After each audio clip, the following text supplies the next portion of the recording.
I'm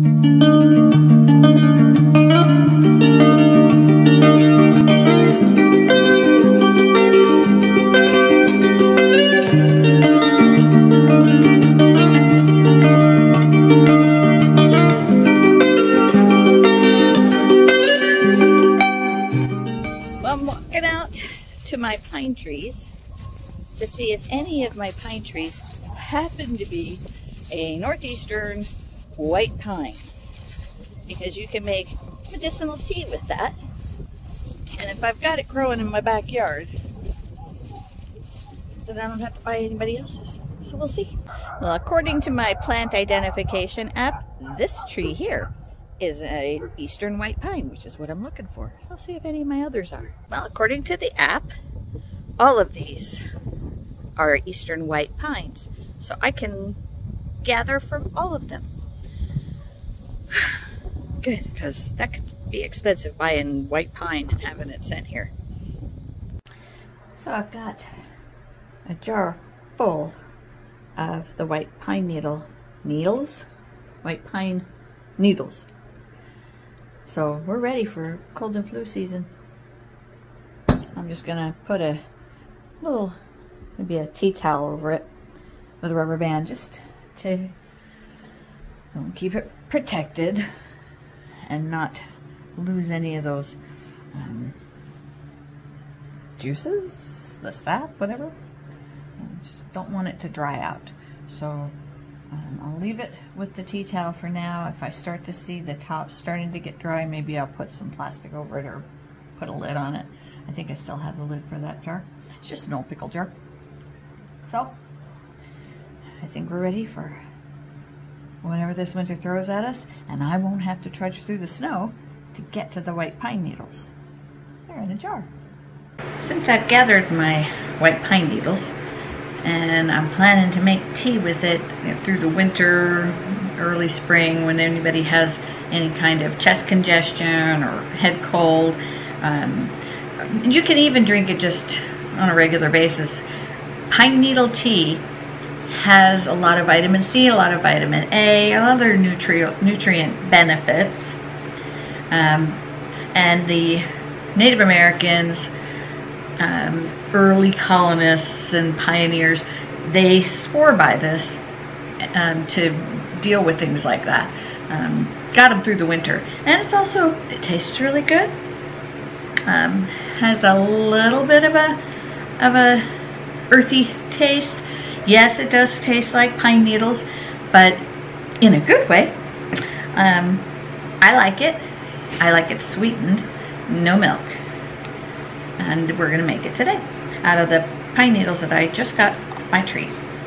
So it says, the recipe says to start with about 2 to 4 tablespoons of the pine needles for every cup of water.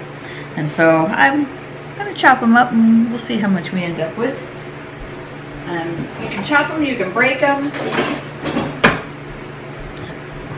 whatever your preference is. I prefer to chop them, but you do want to bruise them up to release those oils. And you also want to make sure you don't have any random pieces of stem in there. Just make sure it's all cleaned up. So there. Show you what I've got in the end result.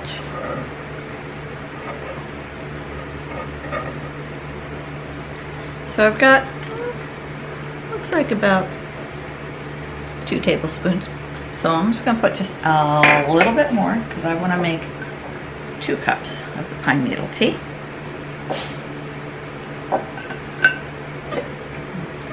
Got a little bit of stem in there. So I'm going to take that out.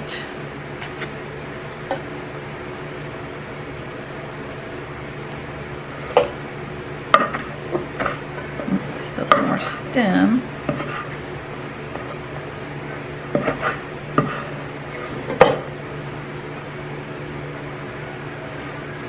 And you don't have to be exact in your measurements, and you might like a little more or a little less of the pine needles for your particular taste in pine needle tea. Now it's up to you. It's a very personal thing. So now I'm going to boil the water, and I'm going to put the pine needles in a teapot. Just pop them in, just like that.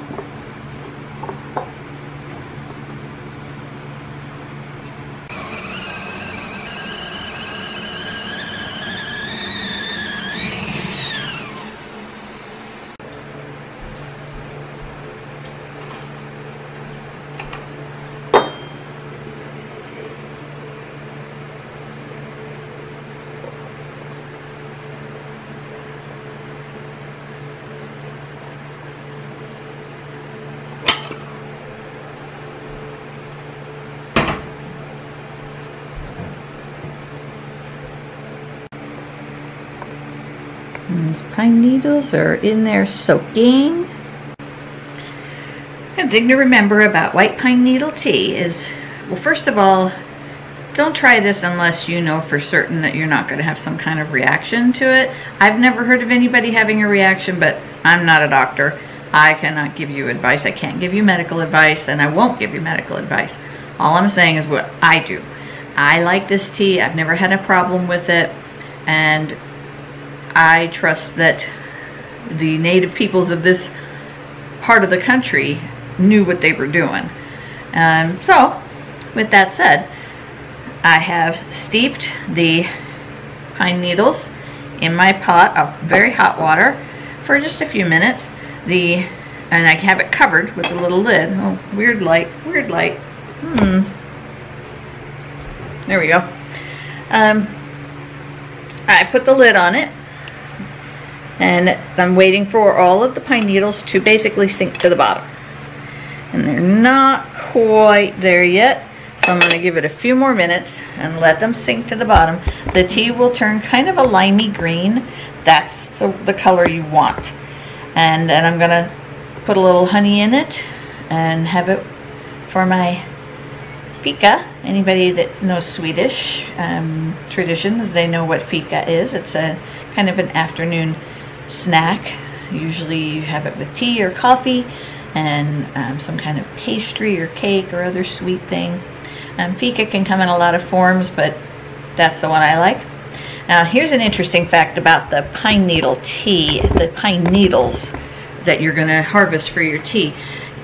You're going to get it preferably early in the winter, but it actually gets better and better as the winter goes on, reaching its peak at about January or February. That's according to the Farmer's Almanac.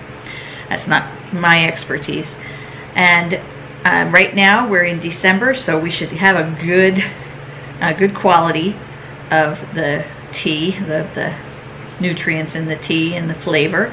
So that's what I'm going with. Yeah. So my white pine needle tea, it's all done. I put a little bit of honey in it. It's good. You can mix it with other teas, and you can add flavoring to it. Do whatever you want with it. Drink it hot or cold. Put it over some ice. Good.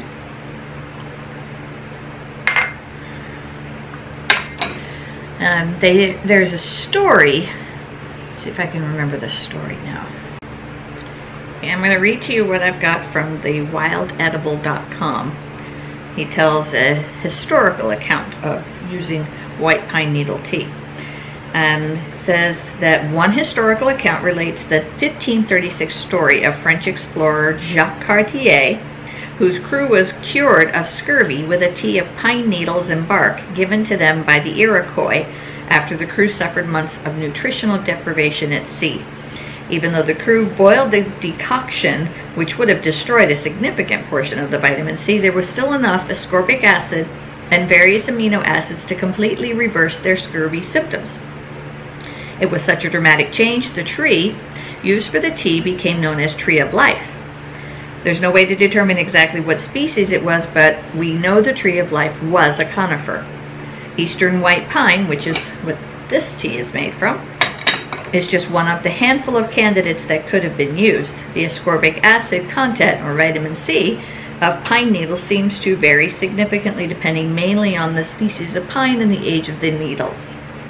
And then it goes into some scientific details, but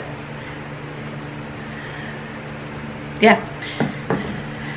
Apparently, if you have scurvy, drink some tea made from white pine needles and bark. Yes, you're going to want to only use the bark, not the whole stick, so to speak. Just the outer part, you just kind of scrape some off near where the pine needles were, and just add those in. But I prefer to just do the needles. I'm going to try it with the bark sometime, but for now, the needles are fine for me. Get you some.